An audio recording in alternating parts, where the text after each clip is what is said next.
जय जगन्नाथ दर्शक बंधु भक्ति पसरार पवित्र गणा को मु बिरंची मु धीरेन्द्र आपन को स्वागत करूछु। आज हमर सुंदर आलोचना हेउछि श्रीमद् भगवत गीता रे एक सुंदर श्लोक को एई आसंतु आज सी सुंदर श्लोकटी रहिछि आपन मानक पई।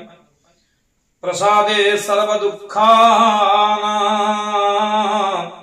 हानिरस्य पजायते प्रसन्ना चेतस्त्वह्यासु बुद्धि पर्यवतिष्ठते।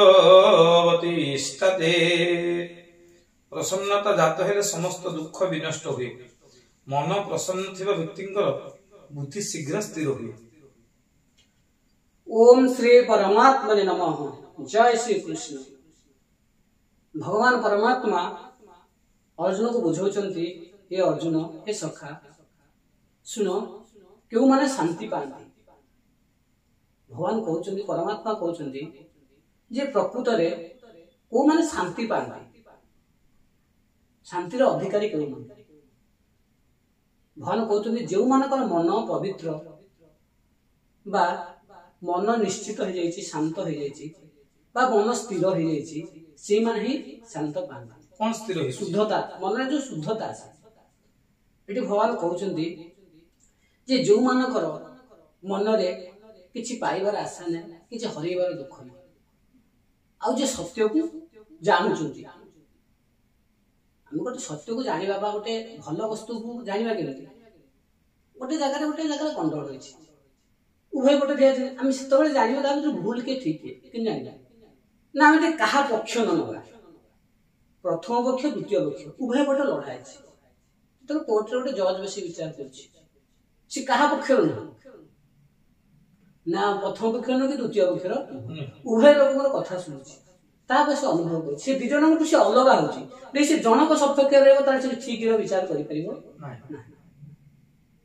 जनक बापा होछि भद्र लोक, ता पुओ गोटे चोरी करछि कि कहा गोटे बाड़ैछि, ताकू रे भद्र लोक बसा जाए ता से कोन ठीक देई परिबो कि शासन देई परबा, ठीक नियमटा को से कहि परिबो नाही। काहे ना से पक्ष बादी, से ऑलरेडी कलुषित। कोन पे ना से निजको निज पुओ बोली भाबुछि, निज पुओ बोली ताको भाबुछि। तुलसी केबे हेले ठीक उपयुक्त न्याय देई परिबो नै। ताले किए दबो ना। से जो बाहर को केते जगह रे किछ जाय गाने गंडोळ बाहर भद्र लोक दखाई गसन, जो माने गां लोक सहित अटैचमेंट नै। कोन पेटा कोन ना काई ना गार जो माने आसक्त अछि जे कोन से मते गोटे कोन संपर्कतार हेतिले, तो जे तबे समान नियम तैयार करिवे, से ताको पक्ष को देखि कि ज्ञान करे, तो सत्यर परिप्रकाश हेबो नाही। तो से कलुषित, तो आम से मन कलुषित होइकी यदि रहिला हम शांति पाइबानी। मन पवित्र होबा दरकार। मन पवित्र केमिति हो ना जेतले शांत हो, स्थिर हो, मन प्रसन्नता रे। गोटे आपण देखिथिबे गोटे छोटिया कथाटे कहूची, ए मन स्थिरता उपरे थरे एंते बुद्ध जाउछंती, तांको शिष्य को पठेले, तुमे जाओ गोटे टिके शुद्ध पानी आनले पीबा। तांको शिष्य जने गले, गला गोटे पोखरी अछि, पोखरी रे कोन करछंती ना गुडा महिषी ता भीतर बसिकी जाउछंती। महिषी बसिकी जाउछी, महिषी बोले कोन अछि गोली हाइ जाछि। ये देखला चारिया खाली माटी फाटी बचले, ए पानी कोन नै कि जी तो पिया जोग्य पानी हेई। कारण गोटे पोखरी भीतर कोनसी नाळ भीतर जे गाय गोरु जीवा से करे कोन हो ना, तळु माटी उठी जीवो, माटी बोले कोन पूरा माटी हे गेला, तो ताको पिया जोग्य जळ को आजीवनी। तो से फेरी केसला परे बुद्ध को भी शोष होज प्रबलित करले नाही, से पानी पी होबनी ना। कोन गोटे पोखरी गलो ते पानी टाणी पले पी होबनी, कोन पे हमनी ने एकदम गोलिया से ना। तुम जे स्थिर होई कि बसी पलेनी कोन पे, से तर महिष गुडिया जाउछंती, गाय गोरु जीवा से करछंती, जे पूरा गोलिया है ना। तुम स्थिर होई कि बसी पलेनी तो टिके तबे जा, एबे जाओ टिके न को सेठी बसी पड़, देखिबो तापर पानी निकेछ। ए जो शिष्य न बुद्ध को शिष्य जे पहुंचिले देखिला पानी पूरा शुद्ध होइछि। से आश्चर्य केमिति पूरा तळ पूरा परिष्कार देखा जाउछि। कारण जेतेबेले जाउथिले गाय गोरु मान जीवा से कोथले, से को आंदोलित होतला। जेतेबेले पोखरीटा आंदोलित होतला, गोलिया सृष्टि होला। जेतेबेले स्थिर होई गला, संपूर्ण स्थिर होई गला, पूरा पानी परिष्कार, पूरा निर्मल पानी टी आने उतले। कहिबार कथा होछि आर तत्व हला कोन ना, आम मन सेतिकी बेले शुद्ध हबो जेतेबेले कोनोसी प्रभाव रे से प्रभावित होबनी, ता भीतर कामना वासना मोह बा आसक्त रहित हे जिवो। जेतले आसक्त रहित होई जिवो मन, मन परिष्कार हे जिवो। मन परिष्कार हेला परे से देखि पारिबो भूल कोउटा ठीक कोउटा कहिबार कारण पूर्व में एते कोटे कहिबार कारण जे हम मन परिष्कार भी केमति मन परिष्कार जतबे हे गला मन जतबे स्थिर आसी गला कोनोसी प्रभाव रे प्रभावित हो जाय कोनोसी दल कोनोसी संपर्क प्रभावित नै ता पे नियमटा दरकार मन परिष्कार हेले ता पर जो प्रतिछई पड़िबो शुद्ध परिष्कार जल भितर समस्त जिन देखा आकाश में पड़ुवा जन्म से देखा जाती पूरा शुद्ध भाव में देखा जाती कहीं से ऑलरेडी संपूर्ण परिष्कार मन जो पवित्र होगा परिष्कार होगा से भूल ठीक जापर कौटा भूल कौटा ठीक आम संसार भितर चाहे मुझे जो लोभ करुच्ची मुझे कामना अच्छी मुझे आसक्त अच्छी मो पुत्र स्नेह भाई बंधु पर जो आसक्त अच्छी एटा केते ठीक केते भूल ना जो साधु मुनि ऋषि मैंने कहते केते ठू केते भूल उभय को से जापर आ मन जो एगुटिक जापर सी कह ना जो मैंने साधु सत कहते ठीक ठाक बुझीपर ठीक ठाक भूल टाक बुझीपर जब ठीक भूल को बुझी पाला प्रसन्नता सृष्टि हो से आनंदित हम प्रकृत में कौटा ठीक कौटा भूल यहाँ दुनिया साधारण नियम मुझे व्यस्त हूँ कौन जो व्यस्तता नष्ट हो जाए से शुद्ध हो जाए आ भूल ठीक को चिंता करे जो भूल ठीक को सब जापर से आस्ते आस्ते प्रसन्न हुए प्रसन्न हेले भितर शांति सृष्टि जेहेतु शांत सृष्टि है गोटे शांत व्यक्ति प्रसन्न व्यक्ति कहूँ ना आध्यात्मिक लाइन बा ब्रह्म ज्ञान पाइबार अधिकृत हो पाइबा योग्य हो योग्य होला परे जेतले आध्यात्मिक ज्ञान भितर सृष्टि हो से जो ब्रह्मानंद परमानंदर सुख से ही अनुभव करि पारिबे तेणु आमको ब्रह्म ज्ञान आनंद पाइबा हेले मन को शुद्ध करने पड़ो निज को स्थिर करने पड़ो तापर मन प्रसन्न रहिले आमे आध्यात्मिक ज्ञान पाई परिबा बा परम शांति की पाई परिबा बोली भगवान एठारे अर्जुन को कहउछ नास्ति बुद्धि रजुगतस्य न चाजुगतस्य भावना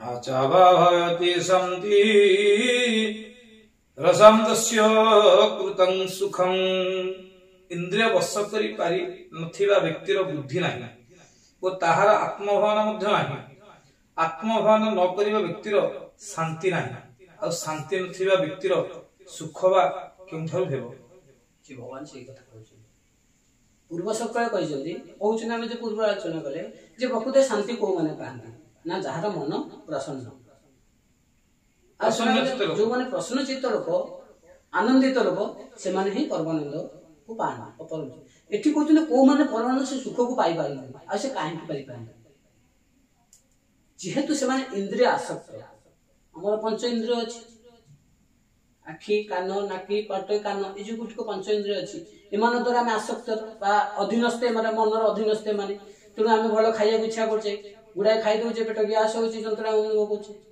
गुड़ाए देखुचे आखिरे देखुचे सुंदर जिन देखुचे पाइबा इच्छा करचे से गुड़िक न मिलला आम जंत्रणा सृष्टि होम छटपट होचे ये अपमान कला कान शुणिला कान विव्रत हो जाऊँगी सी एमती कहया कथा नुह असुविधा पड़े पार्टी द्वारा विभिन्न प्रकार द्वारा आम ये जो आसक्त जेहेतु आम आसक्त एगुड़ी आम उपर प्रभावित कर मानसिकता आम मानसिकता प्रसन्न रही हम इंद्रिय ऊपर हम कंट्रोल नहीं हो हां इंद्रिय गुडी ग्रहण करछन इंद्रिय गुडी ग्रहण करी कहा बेले मन ऊपर छटन मन कोन अप्रसन्न रहला व्यस्त रहला विव्रत रहला एक कथा तो सी केबे भी करि परिबनी आपण देखंतु जेते माने विश्वासित गुडाय बड़ बड़ हंतु कंपनी मालिक हंतु बड़ बड़ से माने कोन केबे ए जो योग हो कि ध्यान हो कि पुराण शास्त्र माने पढियो चेष्टा करछन्ती से चेष्टा करिवे त समय गए से काम समय गए अच्छा मते काम अछि से काम एमाने कोन विषय आसक्त एमाने को मन प्रसन्न न आउरी दरकार सेथा मुख्य पाई परिबनी से तो भगवान तो कहले ना कर्म जगत सृष्टि होली निष्काम कर्म भगवान कर्म जो कर निष्काम कर्म ही तुम श्रेष्ठ निष्काम कर्म ना कर्म अधीनस्थ तुम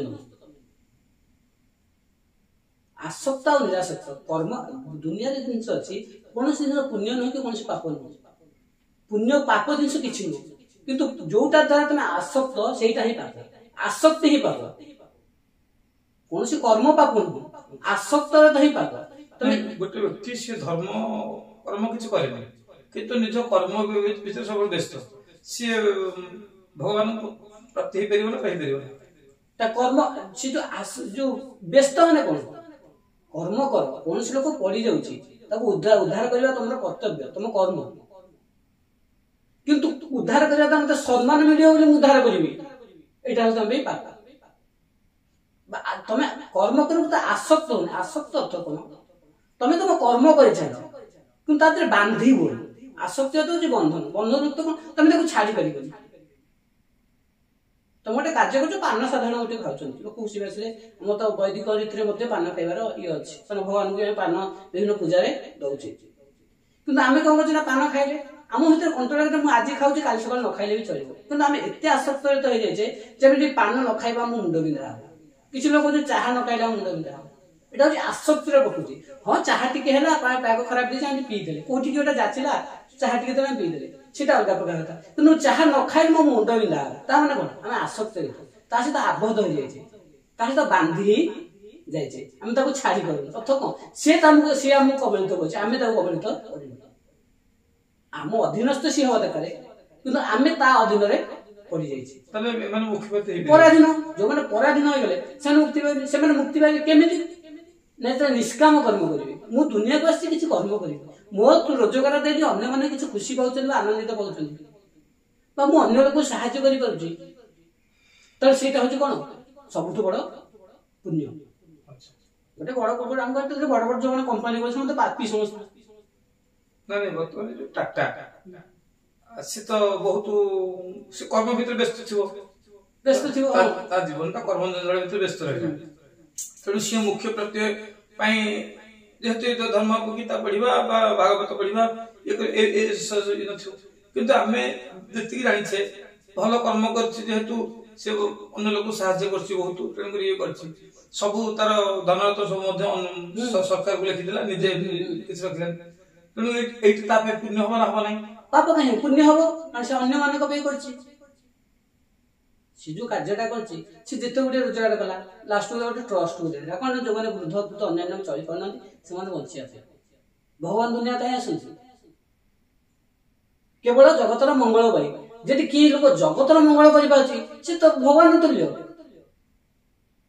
କିନ୍ତୁ ଭଗବାନ ଯୋଉଥିପାଇଁ ଦୁନିଆକୁ ଆସୁଛନ୍ତି, ତମେ ଗୋଟେ କାମ କରିବାକୁ ଯାଉଛ, ଯୋଉ କାମ କରିବାକୁ ଯାଉଛ, ଯଦି ତମ ପାଇଁ ଆଉ ଜଣେ ସେ କାମ କରିଦେଲା, ତାହେଲେ ସେ କଣ? ତମେ ତ ଆହୁରି ଖୁସି ହବ, ଭଗବାନ ତାଙ୍କ ଉପରେ ଆହୁରି ଖୁସି ହେବେ। ତାହେଲେ ଭଗବାନଙ୍କର ଗୀତା ପଢିବା ଆଉ ଧର୍ମ କରିବା, ଉପବାସ କରିବା, ଏଗୁଡିକ ତାହେଲେ ନକଲ ଚଳିବ ନୁହେଁ। ଏଗୁଡିକ ଯୋଉ ହଉଛି, ଆମେ ଯୋଉ ଗୁଡାଏ ଶାସ୍ତ୍ର ପୁରାଣ କଣ ପାଇଁ ଲେଖାଇছে? ଆମେ ଯୋଉ ପୁରାଣ ପଢୁଛ, ଅଷ୍ଟାଦଶ ପୁରାଣ ପଢୁଛ, ବ୍ୟାସ ଯୋଉ ଅଷ୍ଟାଦଶ ପୁରାଣ କାହିଁ ଲେଖିଛନ୍ତି? ପରୋପକାର ହିତାୟ। ଆମେ ଏତେ ଗୁଡିଏ କହିଲେ ଯେ ପରୋପକାର କରିବା ହିଁ ହଉଛି ହିତ କାମ, ଆଉ ପରକୁ ଦୁଃଖ ଦେବା ହିଁ ଅହିତକାର କାମ, ପାପ। ପରକୁ କଷ୍ଟ ଦେବା ହଉଛି ପାପ, ପରକୁ ସାହାଯ୍ୟ କରିବା ହଉଛି ପୁଣ୍ୟ।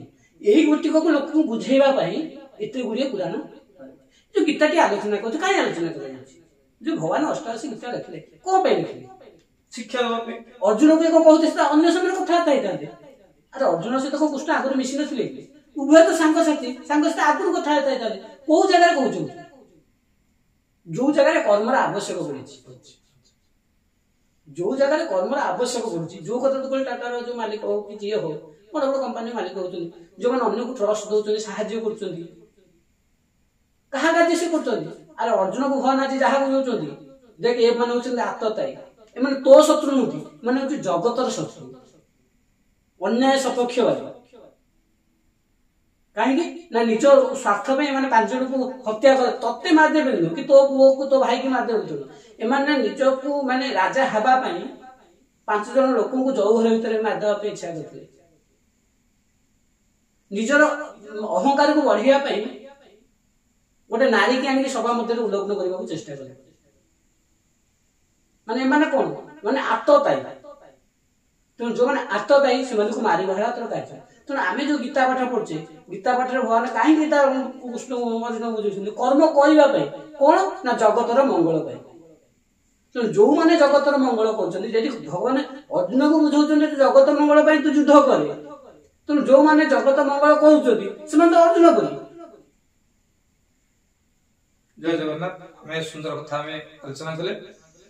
ଏଥିରେ ଆମେ ଜାଣିଲେ ପରୋପକାର ଫଳନ୍ତି ବୃକ୍ଷା, ଫଳୋପକାର ବହନ୍ତି ନଦ୍ୟା, ପରୋପକାର ଦୁହନ୍ତି ଗାବ, ପରୋପକାର ଇଦମ ଶରୀର। ଏ ଶରୀରଟା ଆସିଛି ପରୋପକାର ପାଇଁ। ତେଣୁ ସେ ଭଗବାନଙ୍କର ଆମେ ଯଦି गीता न पढ़े बा धर्म उपवास न करे किछ न करे किंतु परोपकार करछे ताले भगवान को आशीर्वाद लाभ करे। এই যে পরোপকার করিবা পরোপকার মানসিকতা ଆମ ଭିତରେ ଆସିବ ଏଟା ଶାସ୍ତ୍ର ପୁରାଣ ପଢିଲା ପରେ ଆମ ଭିତରେ ଆସିବ। ଯଦି ଆମେ ସେଇଟା ନ କରିବା ତାହେଲେ ଆମର ଆସିବ କିନ୍ତୁ ମାନସିକତାରେ ଆମେ ସେ ରୋଗ ମୋହ ଭିତରେ ପଡିକି ରହିବା ତାରି ଭିତରେ ଛଟପଟ ହବା। ତେଣୁ ସେଥିପାଇଁ ଯୋଉମାନେ କର୍ମ କରୁଛନ୍ତି ଯାହାର ସୁକର୍ମ ସେ ହିଁ ମୁକ୍ତି ପାଇବାର ପଦ। ଆଜି ସେମାନେ ପାଇନାହାନ୍ତି ପରବର୍ତ୍ତୀ ସମୟରେ ସେ ପଦକୁ ସେ ପାଇବେ। ଜୟ ଜଗନ୍ନାଥ।